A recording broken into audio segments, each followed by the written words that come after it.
percepi pe Silvia?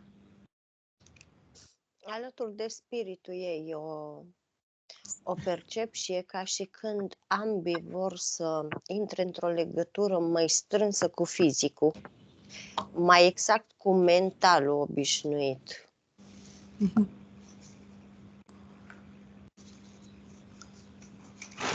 Și ce vor să-ți spună, să-ți transmită dacă îi întrebi? Cum ați putea să faceți asta? Știți Trebuie ceva? să clarifice situația cu fizicul, spune. Da, are câteva puncte fizicul. Poate să-l ajute acum, să-l facă să conștientizeze, să-i transmită câte ceva, să înțeleagă și fizicul care este cauza, de pildă, pentru care această senzație care are niște ticuri la ochi și uneori apar așa din senin, ce se întâmplă, care este cauza? Îți dă o cauze, spune spiritul ei. Una la mână vrea să atragă atenția, vrea să se facă ascultată, vrea să fie văzută. Și a doua la mână spune că nu vrea să vadă realitatea actuală în care se află. Amână, e indecisă. Dacă îl întrebi, situația asta este doar în cazul ei sau în general oamenii când refuză sau când amână sau Nu, când asta au probleme cu... Nu e general, nu. Bun. Așa. Ea a făcut niște investigații și zice că ar fi avut ceva, o tumoră, o ceva fizic, e ceva... Da, a avut mai multe lucruri în fizic, dar tot pentru a-i atrage atenția ca să se ducă în interior, pentru că și-a luat rol de salvator al întregului transgenerațional. Iar lucrul ăsta necesită o foarte mare centrare în ea, o foarte mare decizie, o foarte mare voință. Da, și în momentul ăsta e ca și când emoțiile destructive care le are în interior, e ca și când îi dă planul peste cap și nu e timp de pierdut și nici de lălăit, spune spiritul ei. Știe de câte vieți are pe pământ? 916. Și de ce a venit pe teren? Să salveze, e pleiadiană. Are o familie de suflete aici sau? Da. A reușit să salveze pe cineva? Până să apuce ea să fie nevoie, să aibă nevoie de să fie salvată? A reușit să salveze de foarte multe ori, doar că a făcut-o din așteptare. Cum adică din așteptare? A așteptat ceva în schimb. Ceva de genul, te salvezi acum ca să mă salvezi și tu la nevoie. Păi schimb pe schimb. Și? A fost corect sau nu? Nu. Nu este trebuie să așteptăm necondiționat noi ca suflete, Nu este zici? schimb pe schimb. În momentul în care ești salvator, asta faci și doar te bucuri de moment, te bucuri că ai adus fericire. Nu aștepți ceva în schimb. Asta zici când vii cu intenția de a fi salvator, când vii misiune. Da? Când vii ca să ai misiunea de salvator, am înțeles. Este valabil per total, spune chestiile astea. În momentul când ajuți pe cineva, chiar dacă nu ți se cere, o faci fără a aștepta nimic în schimb. Dacă vrei ca gestul respectiv să nu aibă repercursiuni neplăcute nici pentru tine, nici pentru el. Corect. Nu? Am înțeles. Hai să vedem ce a împiedicat-o să facă asta încă de la început, că probabil primele vieți a avut libertatea. Contradicția și s-a integrat și s-a, cum îi spunem, nu s-a integrat cu Matrix-ul, nici nu s-a evidențiat, îmi arată. S-a confundat cu Matrix-ul? Nu s-a confundat, s-a făcut una cu el. S-a contopit, pardon. Corect. S-a contopit cu Matrix-ul. Corect.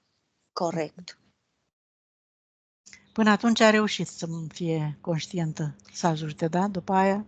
Exact. Asta se întâmpla mai pe la jumătatea vieților încoace, când deja începuse să prindă experiență A început să-i se dea peste mână. N-a mai fost lăsată în voie, în permanență, inclusiv acum are foarte mulți supervizori, inclusiv oamenii Matrixului sunt pe lângă ea. Să ne arate și nouă cum arată oamenii Matrixului. În realitate, nimeni nu știe cum arată oamenii Matrixului, Ea doar cum că îi noi, percep? exact cum îi vedem toată lumea, niște bărbați în negru, câteodată au pelerină și nu li se vede fața, câteodată sunt îmbrăcați în negru, tot ca un fel de pelerină și au ochelari de soare la ochi. Sau costume cu pălărie. Cu pălărie, asta mă gândeam. Aha, deci ăștia sunt oamenii care păzesc Matrix. Da, dar nu sunt încadrați tocmai oameni. Sunt mai degrabă cam cum ar fi antivirusul la un calculator.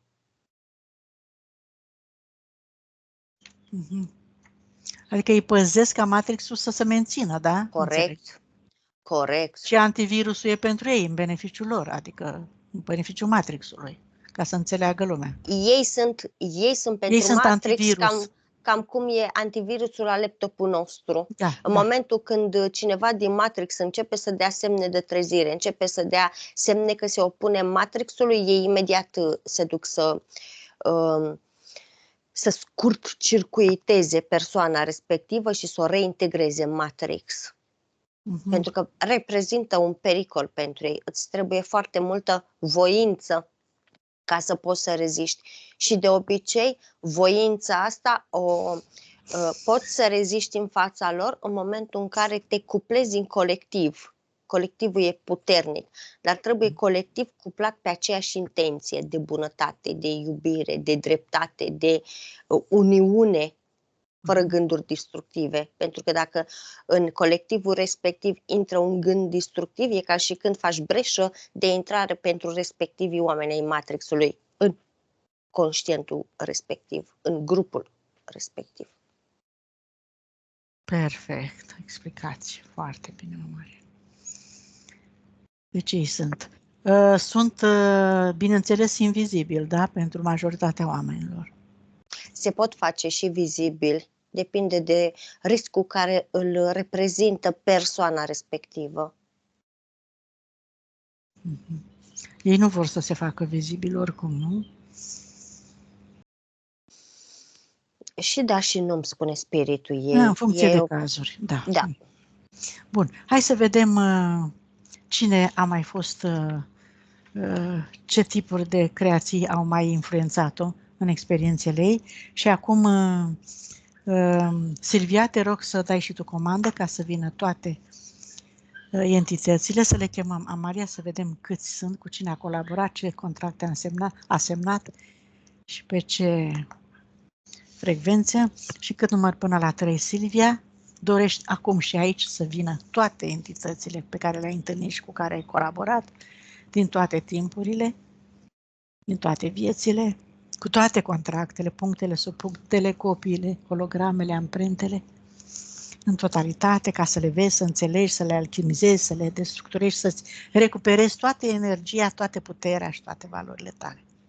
1, 2, 3 și sunt acum aici, în fața voastră. Ca principali a venit Lilith, Dracus Primum și Lucifer.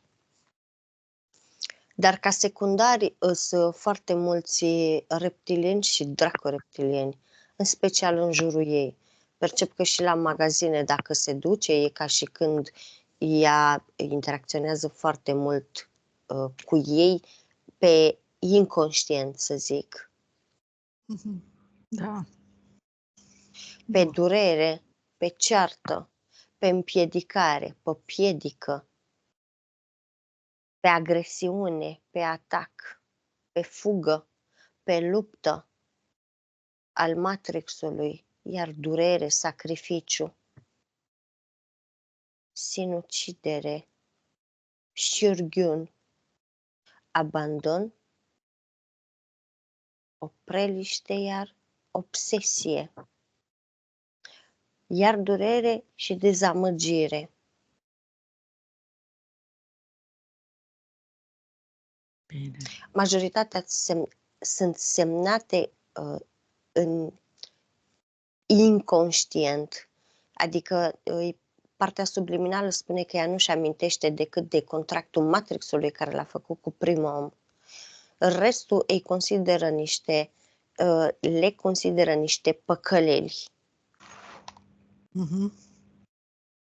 Le consideră bine, că chiar așa sunt și foarte bine. Că a conștientizat o informație foarte importantă. Și asta a ajutat-o. Câtă la sută energia sufletului are ea acum? 58. Foarte bine. Așa, facem un foc purificator, Silvia. Îți imaginezi lângă tine un foc purificator? Se percepe a avea 58 datorită câmpurilor de susținere a copiilor ei, care sunt în câmpul ei, predominant în câmpul ei, total aș spune în câmpul ei. Dacă n-ar avea, spiritul ei spune că dacă n-ar avea câmpurile copiilor în corpul ei, ar fi în jur de 35. Ok. Îți imaginezi, Silvia, un foc purificator lângă tine pe frecvențe potrivite, răspunzătoare pentru a arde toate aceste contracte, acum pentru totdeauna, în totalitate, cu tot ceea ce le aparține acestor contracte. Și cât număr până la 3, vizualizezi și le arunci cu toată intenția ta și voința ta în focul purificator pentru a le destructura și a-ți recupera energia curată. 1, 2, 3.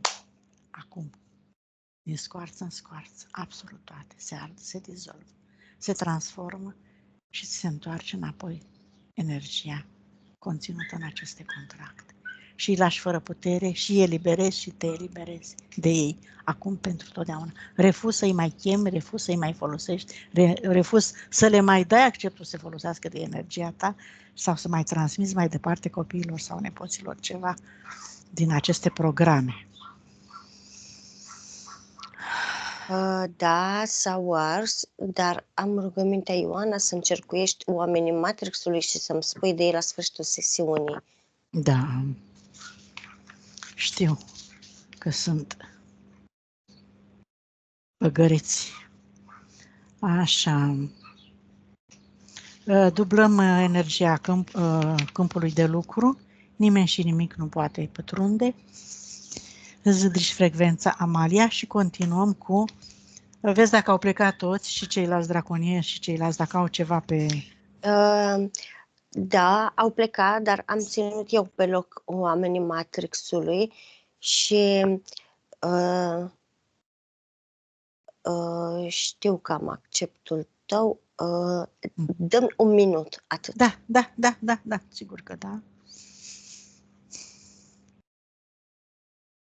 Cum te simți, Silvia, acum după arderea contractelor? Ai simțit ceva? Ai perceput ceva?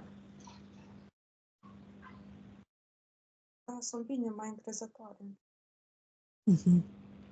Foarte bine. Ți-ai recuperat din energie, ți-ai recuperat în putere, o să continui să ți-o recuperezi în totalitate până la final, astfel încât să conștientizezi că tu ești stăpâna corpului tău și nimeni și nimic din afară nu mai poate folosi energia decât cu acceptul și voința ta. Și dacă tu refuzi acum, asta se va întâmpla în viitor. Când ești gata, Amalia, ne spui. Da, gata. Mai ți amintezi la final sau? Da. Ok. Da.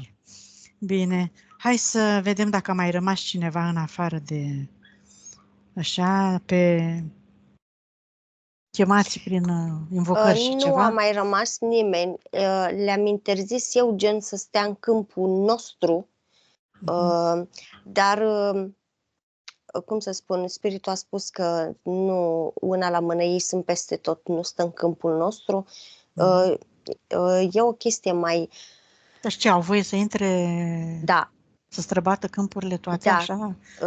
Pentru că suntem pe teritoriul lor chipurile, nu? Da, dar nu străbat câmpurile, adică nu intră în câmpurile noastre personale, dar e suficient doar că stă de jur împrejur, iar câteodată acționează prin frecvența asupra noastră.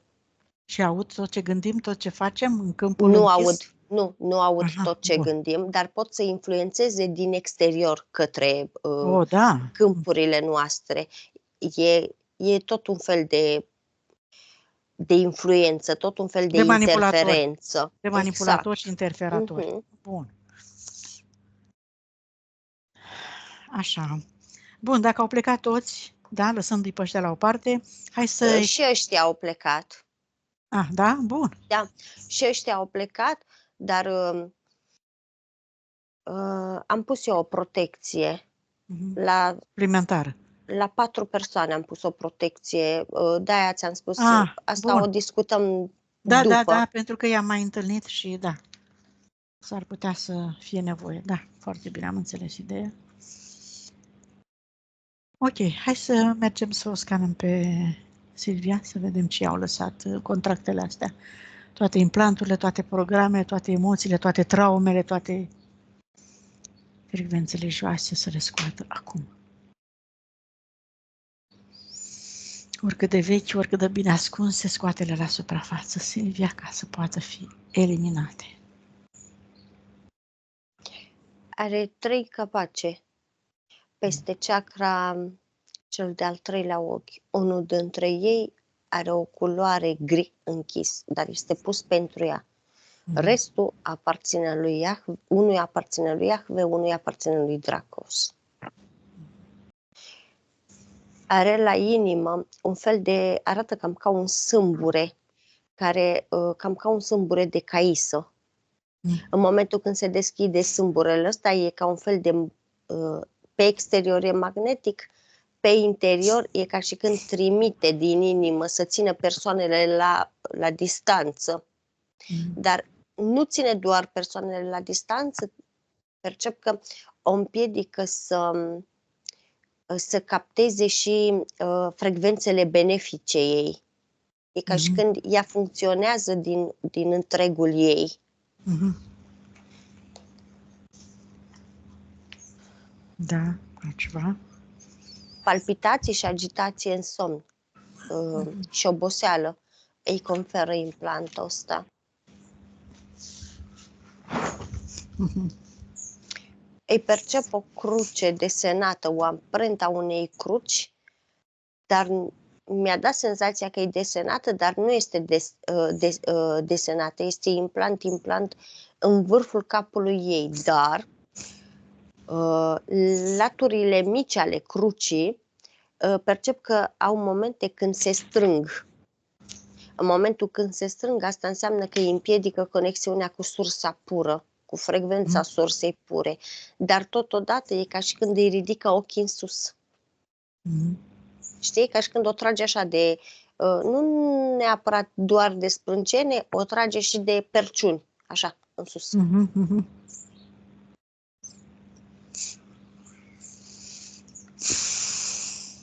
Are pe spate, la fel, un implant mare, tot în formă de cruce.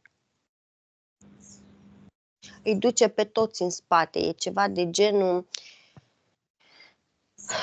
Spiritul ei spune că am putea să o asemuim cu credința că... Un om a luat poverile oamenilor și le duce el pe toate. Că duce crucea tuturor. Duce crucea tuturor, da.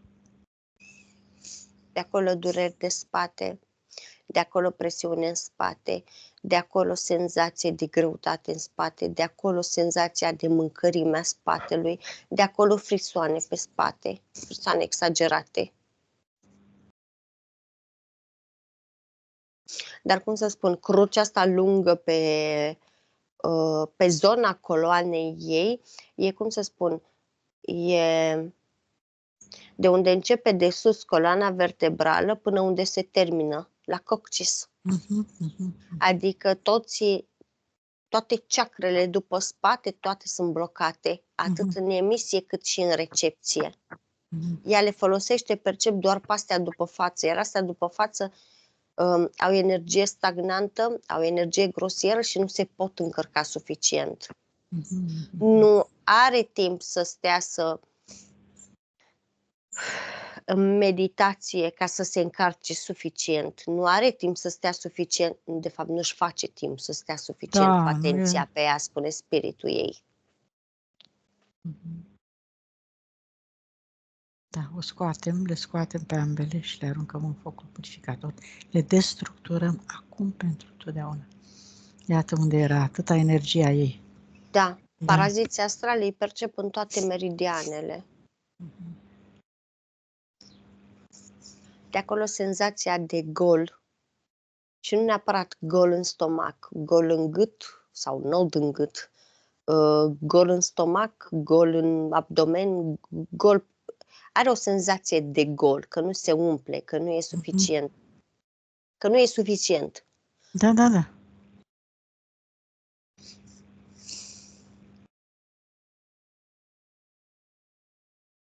A avut mâna dreaptă ruptă.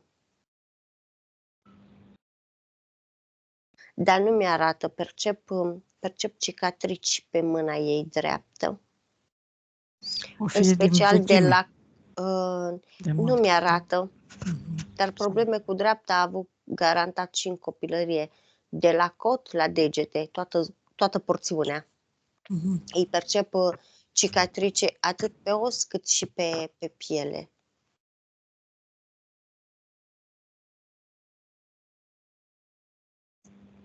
Durere foarte multă îi percep în zona ovarelor.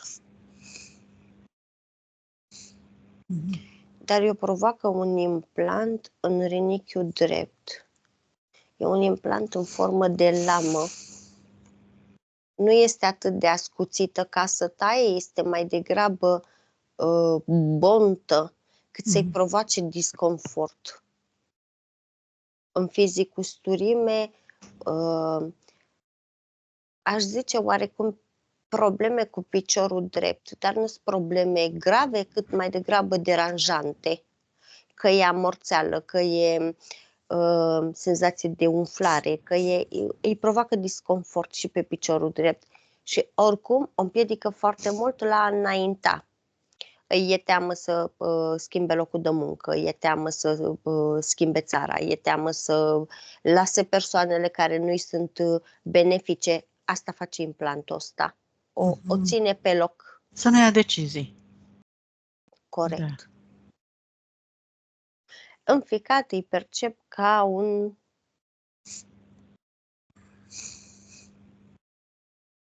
Ai văzut? Este implant, dar este un implant, tot îmi vine să spun, biologic artificial. Arată cam ca, ai văzut biluțele alea colorate care le punem noi în baie când facem baie? Da. Exact așa sunt și astea, sunt ca 3 biluțe, una e roz, una e galbenă, una este albastră. Îi provoacă, pe lângă faptul că îi activează frică, foarte multă frică, îi provoacă constrângere, îi provoacă absență a iubirii și îi provoacă imposibilitatea de a se proteja. Asta albastră, în mod special. Afară toate.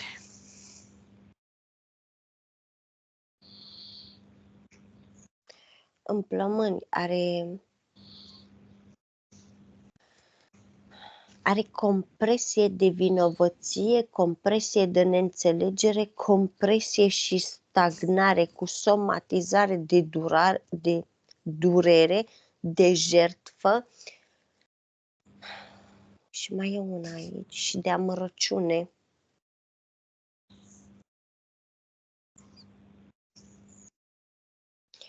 Astfel încât ambele formează ca o cocă din aia de pâine, adică nu sunt păstraturi. Toate sunt intrate una în alta și toate acționează concomitent.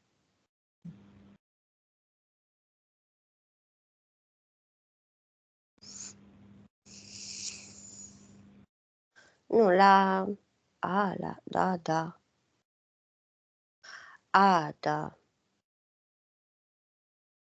Piciorul stâng. În afară de degetul mare, celelalte 3, toate sunt doite așa, către stânga. Așa. și le percep foarte lungi, degetele astea așa, și către stânga, dar are ca papuci, ca talpă a papucilor, un ghețar de vreo 25 de centimetri sub tălpi. Oriunde merge, e ca și când ar avea papucii ăștia cu toc. De gheață. De-aia înghețați picioarele înainte să începem. Și ți-ai pus ciorap, da? Că ai perceput răceala asta. Da. Da. Poate să le scoată, să le arunce? Păi le scot eu, nu-i problemă. Da. Îi îngheța toate proiectele. Oriunde mergea, practic nu era văzută. Ea credea că e invizibilă, dar de fapt ea îngheța orice conexiune, orice frecvență. Practic nu o simțeau, nu emana nimic în fața interlocutorilor ei. Toată lumea o percepe ca fiind o persoană rece, ca fiind o persoană distanță. Pentru că nu poate să-i simtă foarte bine energia, adică calci într-un proiect nou, trebuie să ai energie. Ca să-ți faci interlocutori și cunoștințe bune, trebuie să ți se citească energia, iar chestia asta îngheța energia, nu era citibilă în față. Da. Nu observa, nu o seziza nimeni. Nu. Da. Oricum și în fizic, cu siguranță, cred că are momente când îi se pare că trece pe lângă cineva și nu e văzută. Da, mai ales în proiecte, când urma să facă sau să... Da. Ok, afară. Da.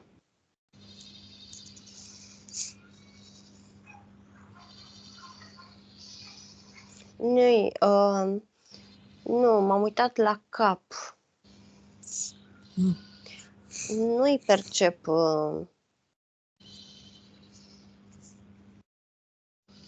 nu-i percep nimic în neregulă ca sinapse. Nu deviație, nu formațiuni crescute, nu blocaje, blocaje nimic. De la crucea aia care a avut-o în vârful capului și capacele alea 3, dar unul pus de ea. Asta i-au conferit foarte multă confuzie mentală.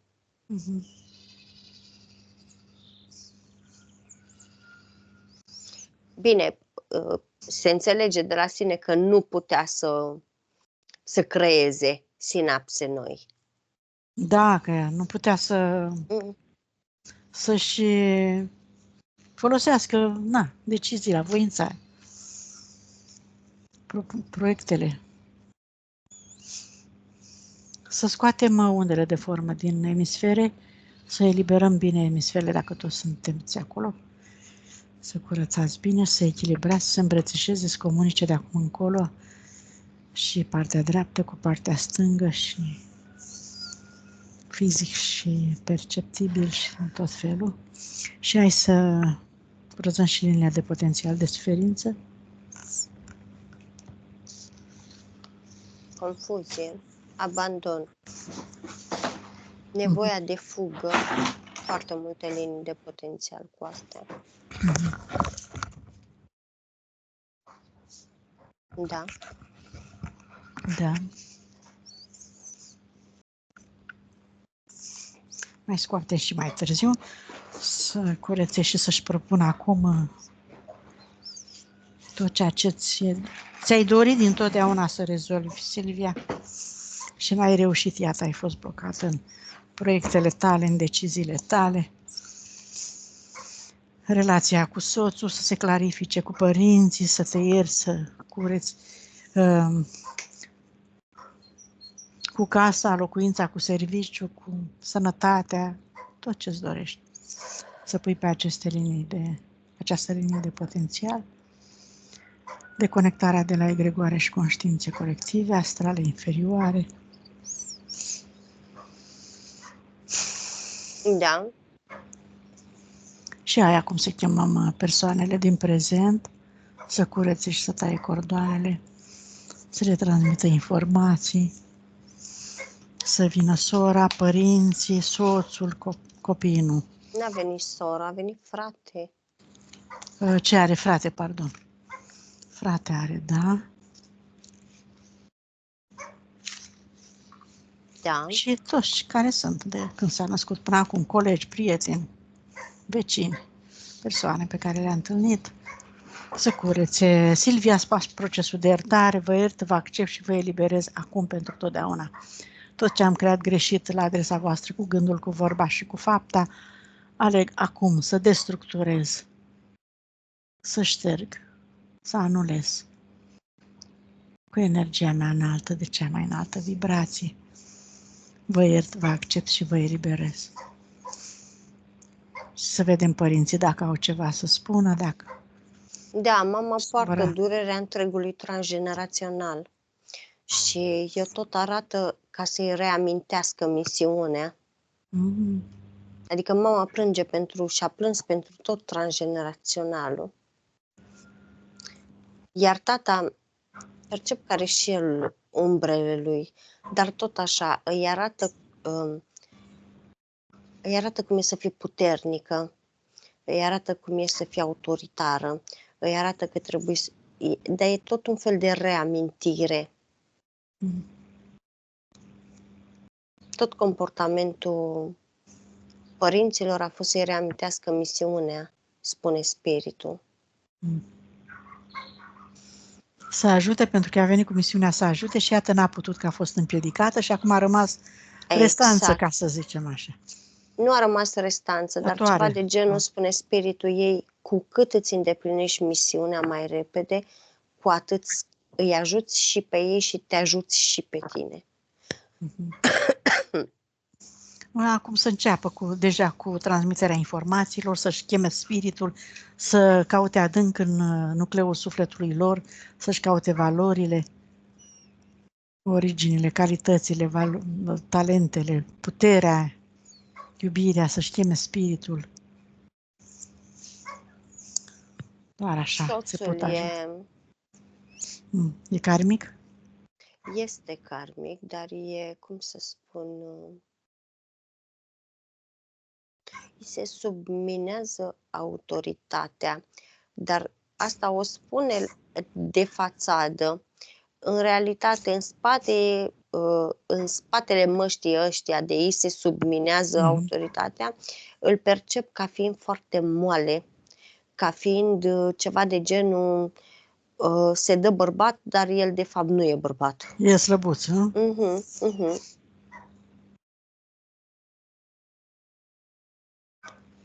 I-a provocat foarte multe greutăți, din ce îmi spune partea subliminală, în foarte multe vieți.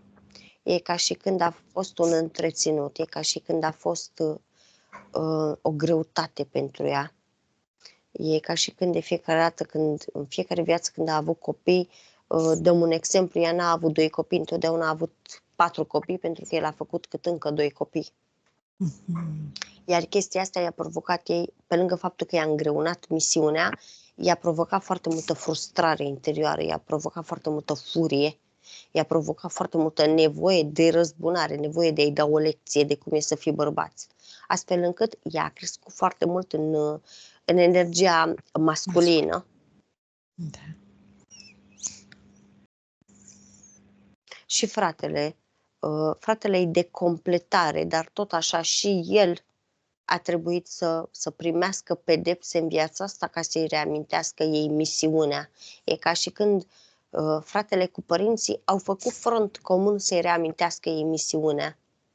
Că trebuie să salveze, că trebuie să ajute, că trebuie să fie acolo. Iar copiii, fetele, ca să-și susțină mama, a preluat foarte mult din fricile ei. A preluat foarte mult și cea mare preia foarte mult din energia ei masculină, ceva de genul doar și-o aminti mama să-și mai activeze energia feminină, ca să mai creeze, ca să se mai încarce, ca să se descurce.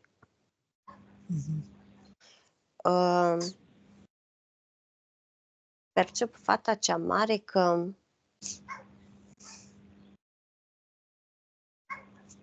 are foarte multă frică de singurătate, frică de abandon, are frică de viață, are o frică de viață acută, dar frica că va fi lăsată baltă. E dintr-o viață trecută? Nu-mi spune chestia asta, dar îmi dă din cap că nu. Mm. E ca Și și atunci de când unde a preluat frica asta? de la mamă, Mama a avut situații de genul ăsta, de abandon? foarte multe. Asta e. Și a preluat din ale ei. Deci fata de Ea- asta se sperie, nu pentru că a avut ea o traumă, ci că pentru că a preluat de la mama traumele. Exact. Și fata cea mică, la fel, diferența dintre ele este că cea mare devine masculină ca să o lase pe mamă, ca să reamintească mamei să fie mai feminină, deci îi preia excesul de masculinitate mamei, iar cea mică o percep mai finuță, mai firavă, mai gingașă, adică cum să spun, e clar diferență de energie la fete. Una e masculină, foarte masculină, una e foarte feminină. Da. Dar asta la altă feminină e, cum să mă exprim eu să sune bine, e foarte deschisă. E foarte deschisă ambelor dimensiuni. Dar tot așa, cum să spun, percep că o afectează și pe ea emoțiile somatizate ale mamei. E ca și când îi este teamă să se manifeste la adevărata ei valoare și la adevărata ei capacitate, de frică să nu supere și de frică că nu poate să-și ajute mama. Pentru că ele, fiind în câmpul ei, împart totul cu ea. Ce percepeau ele când ziceau că văd niște oameni, niște umbre în casă? Cea mică. Cea mică îmi spune, da, încă este deschisă către ambele dimensiuni. Ok. Tocmai de aceea este și foarte ușor de hipnotizat, cea mică, văd. Da, și ușor de manipulat în cazul ăsta. Corect. Și încheiat contracte cu... Bun. Acum... Nu. Mai greu de încheiat contracte, șansele sunt foarte mici să încheie contracte cât timp se află în câmpul mamei. Copiii, tocmai de aceea se spune. Când o fi mare, ziceam, da. Când o fi... Dacă rămâne în energia asta, slăbuță. Depinde de mamă, dacă nu are o energie slabă, să nu se interpreteze greșit, nu are o energie slabă, are o energie care îi trebuie pregătire. Dar de obicei, datorită mediului înconjurător, e posibil să-și închidă capacitățile astea și să le extompeze de frică. Tocmai de aceea mama trebuie să se liniștească puțin să o încurajeze mai bine, da. Mediul casei ei, ca să apuce să-i mențină canalul ăsta deschis. Bine, să destructureze, să curețe cordoanele cu toate aceste persoane. Alege acum, Silvia, să dizolvi tot ceea ce ai creat greșit la adresa lor, cu gândul, cu vorba și cu fapta, tot ce a supărat, tot ce a nemulțumit, să ștergi, să cureți, să luminezi toate aceste cordoane, să facă și ei la fel. Și spui că ai încredere în sufletul și spiritul lor, că au capacitatea să conștientizeze informația corectă, ce e mai benefic pentru ei, să-și cheme spiritul și sufletul să comunice, să se iubească cu adevărat și să fie liberi și puternici și creatori, așa cum a trebuit să fie toate sufletele pe pământ. Și să tai apoi toate aceste cordoane cu toate persoanele. Da. Să cheme și transgeneraționalul, toate familiile, toți strămoși pe unde a călătorit, cu cine a avut conflicte, să șteargă, să curețe câmpul, să-și propună, să stopeze toate proiectele nebenefice, să găsească soluția și posibilitățile cele mai bune și corecte pentru a-și duce misiunea mai departe, a-i ajuta pe oameni și să trimită și lor toată informația pe care ea a dobândit-o până acum, de eliberare, de adevăr, de iubire, să-și caute spiritul, sufletul. Ceva deosebit? Bun. Nu, dar toți sunt foarte atenți la ea.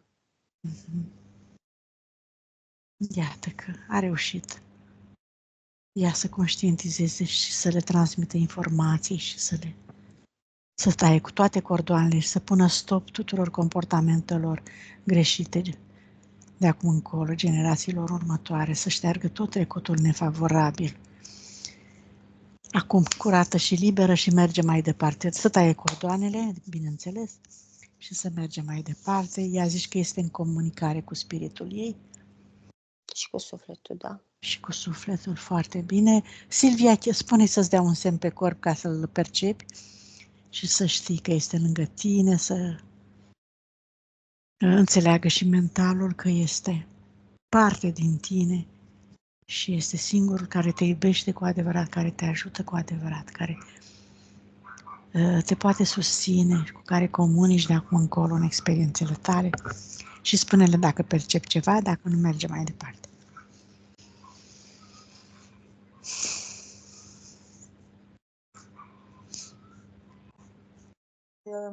Clavicul și brațe, așa, cum merge. Pe brațe. Și pe față, pe obrazul stâng, am văzut eu.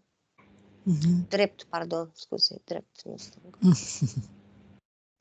Bine, Silvia, foarte bine. Merge mai departe acum și îți imaginezi din centrul tălpilor tale 2 fascicule de energie puternice, strălucitoare, care cresc, se adâncesc până în centrul pământului și spunem dacă le percepi, dacă le vezi cu ochii închiși, cu privirea interioară, cum le vezi, ce culoare au, cât de groase sunt, Silvia? Le poți vedea? Așa. Așa, cât de cât. Bine. Dar multe fire, multe. Multe fire?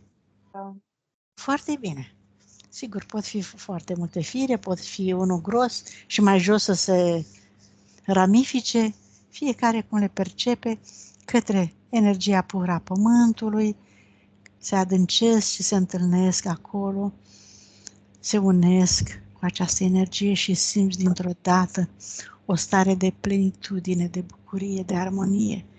Mulțumești pământului cu iubire și recunoștință pentru că te-a susținut în atâtea experiențe și îți umpli tot corpul tău, toate celulele și câmpurile tale de această frecvență până în creștetul capului. Și de acolo un alt fascicul de energie se răsfrânge asupra ta și caută frecvența sursei și conștiinței universale, pure, adevărate, curate, de cea mai înaltă vibrație, cu care te conectezi acum și cauți matricea originală, cu care ai venit tu din sursă pentru prima oară, cu toate calitățile și valorile tale, cu care te întorci în interiorul corpului tău, te unești cu restul energiei și îți umpli corpul de această frecvență înaltă, activezi toate memoriile și puterea inimii, accepti și integrezi energia masculină cu energia feminină în proporții corespunzătoare și necesare corpului tău și integrezi cele 3 părți, suflet, spirit, minte, acum pentru totdeauna îți propui să rămâneți împreună. Foarte bine. Extinzi energia în câmpurile tale, ștergi orice amprenta a fricilor de tot felul. Acum, Silvia, frica de boală, de suferință, de durere, vinovăție, sacrificiu. Da. Le scoate Maria? Le scoate, dar le scoate după peste tot, de-aia nu zic nimic. Aha, foarte bine, foarte bine. Ură, furie, grijă excesivă. Spate, rezistență la schimbare, scoate spate. Neacceptare. Neacceptare, neliniște, spate. Îndoială, neîncredere în tine. Atașament, nemulțumire. Regret, vinovăție. Da. Tot. Neputință, am zis, mânie, regrete, am zis, Furie și depresie. ură din inimă și din cap și din spate și din rinichi și din zona genitală. Și numai spate. Bun, dacă a scos și rezistența la schimbare, e foarte bine. Continuă să, dacă mai găsește ceva ascuns, să scoate ea cu timpul. Acum noi mergem mai departe și curățăm, ce să-i curățăm? Că, în primul rând, nu mai știu, stai să văd ce a zis. Mașină, da, are mașină. Casa e cu chirie. Asta e Îi curăță și are prin parțial. casă. Da. Îi curăță și prin Obiectele, casă. spațiul, tot ceea ce are de curățat și aparține, da. Și la muncă văd că îi curăță pe unde se deplasează puțin. Și da, are portal deschis în casă. Al ei? Are acțiune cam asupra tuturor. Icoanele? Bănuiesc că icoană e. Are 2 icoane în casă, zice. Oricum, e pe un perete. Una și una e Pe un perete împachetată. opus geamului, văd. Adică, la cum privesc eu aici, în stânga văd peretele cu portalul și în fața e geamul. Așa mi-arată aici. O ai pe perete, Silvia? Exact așa, cu spatele la geam, da. Hai să vedem ce se poate face, Amalia. O închizi pentru cât timp? Ce să facă? Cum să facă? Nu știu cât timp, nici spiritul nu știe să-mi aproximeze în timp. Este închis acum, dar nu este sigilată. Pentru că nu avem voie să intrăm în liberul ei arbitru în relația cu lumile nevăzute, așa că tu decizi, o închide temporar. Oricum, ce intră pe acolo sperie fetele. Câteodată și animalele, îmi spune spiritul ei. Bun. Închidem tot, sigilăm cât se poate. Ștergem toate amprentele din pereți preluate de la ea, tot trecutul, toate fricile, toate emoțiile, curățăm tot ce ai lăsat ea acolo, înlocuiește cu frecvență înaltă, iubire și toate cele. Și hai să vedem nici frecvența casei eu nu o percep benefică, în special pentru ea, dar pentru niciunul nu percep. Zice că a murit un bărbat în casă, acolo unde stă în Germania. O influențează sau erau portalurile prin care treceau entitățile? Ce vedea? Și el mai trece pe acolo, dar portalurile în special influențează copii. Da, dar frecvența casei nu e benefică la niciunul dintre ei. E din cauza acelui bărbat care nu s-a putut, iată, despărțit de casa lui? Nu are treabă, nu. Frecvența casei este numărul casei. Ține de numărul casei. Da, nu percep benefică absolut deloc frecvența asta asupra lor. Ce ar putea să facă bărbatului? Să-i trimită o informație, să-i trimită o iubire, să-i trimită ceva ca să înțeleagă și el Dar nu e. De exemplu, acum bărbatul nu este acolo. Nu le influențează? Acolo. Da, mai vine câteodată, probabil. Este normal să vină câteodată pentru că a fost atașat de locul respectiv. În energetic, casa respectivă i-a aparținut omului. Da. Este normal să vină cât timp e atașat de locul respectiv, din când în când, ca să vadă cine și cum este acolo. Dar nu fac nimic fetelor. Nu face. Nu face nimic fetelor. Bine, atunci. Adică îl percepe de la distanță fata, nu e rău intenționat la adresa niciunuia de acolo din casă. Dar, spune spiritul casei, avea o chestie cu scandalul, nu suporta scandalul, nu suporta cearta, nu suporta vorbitul tare.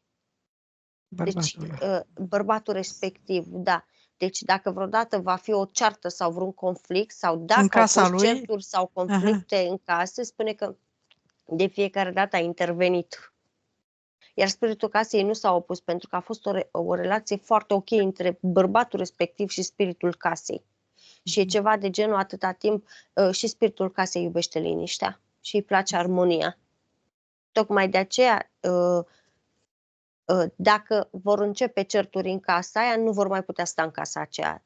Spiritul Ei se spune că revoltă și îi îi va pliază. alunga. Aha, până când îi alungă. Exact. Am înțeles. Foarte bine, Amalia. Informație interesantă pentru ea. Iar robinetul abundenței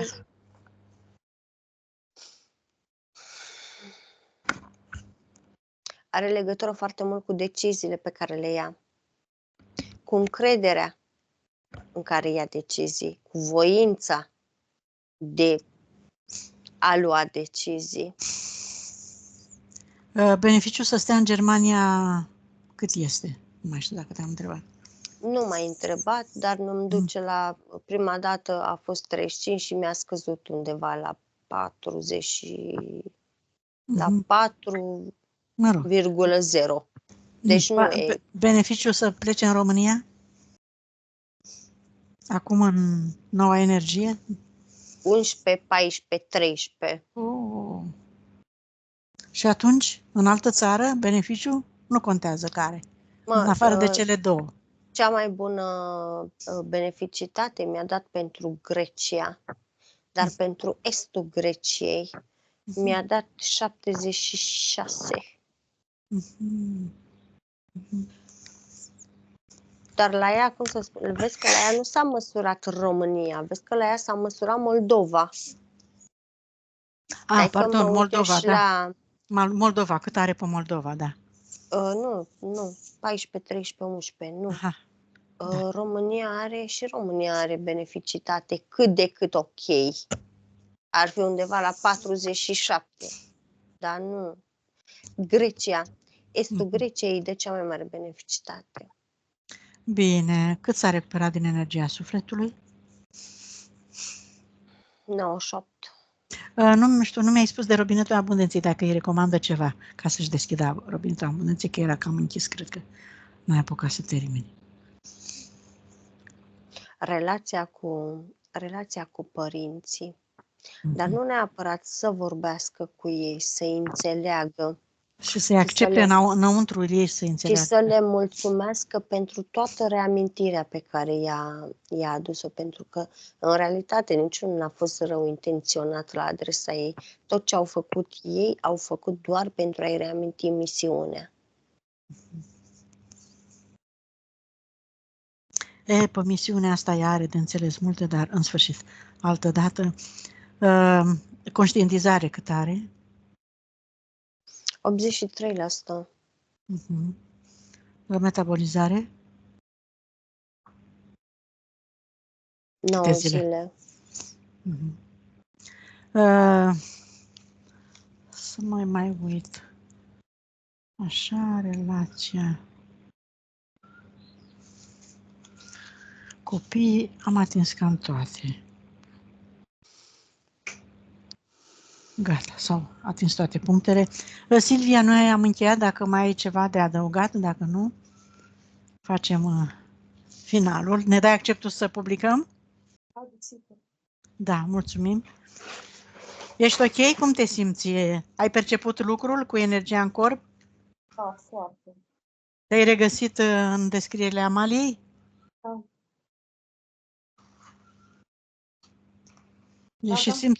Și simți vreo schimbare? Rămâi acolo. Simți vreo schimbare? Față de cum erai la început, așa ca și stare, ca și corp, ca și senzație, ca și... Da, în genere eu parcă eram... Patul s-a dizolvat, eram undeva. Se simte o schimbare, da, zici? Da, sigur. Bine. Închidem aici.